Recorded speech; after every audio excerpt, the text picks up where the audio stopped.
Let's go now to Karen. She's on line 2 on FUBARradio.com. Hiya, Karen. Hello. Hiya, welcome to FUBAR. What do you want to say, my friend? Well, I want to talk about, I don't know whether you've heard about my case, but I've literally just finished a case in Crown Court where I was a victim. Hold on a minute. Just got to ask you a couple of questions for obvious legal reasons. The person who you were in court with, who was accused, was that person found guilty or not guilty? Yes, he was guilty. Okay, what sentence did the person get? He got 14 years. Okay, carry on then. You can name him as long as he's been found guilty. Carry on. Well, his name was Mark Sewell and he was my uncle, but we were also all Jehovah's Witnesses, which is where the cover-up comes in, because I reported it to the Jehovah's Witnesses when I was 16.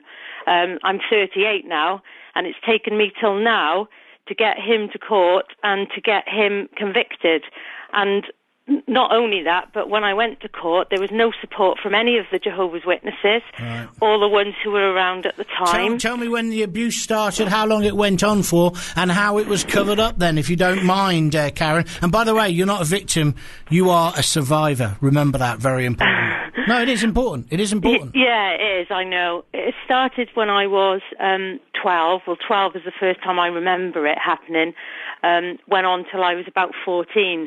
The elders were made aware, basically just nothing was done about it. I went to the police at the time with my dad, but nobody came with me. None of the elders who had been involved in all the investigating.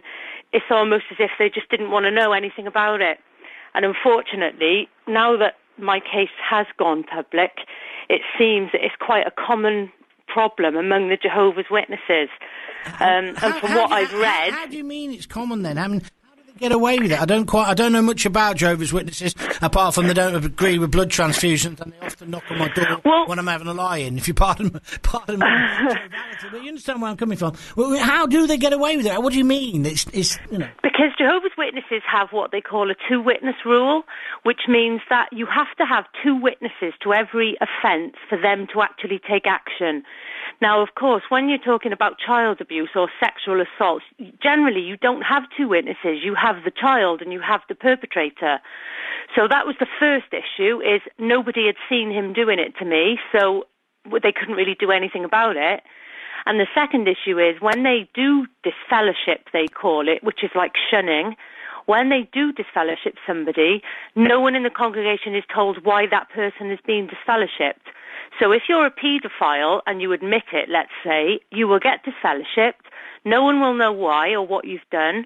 And then within a couple of years, as long as you keep attending meetings and you say you're sorry, you can be reinstated, which means people can speak to you again and your life goes back to normal. Sheesh.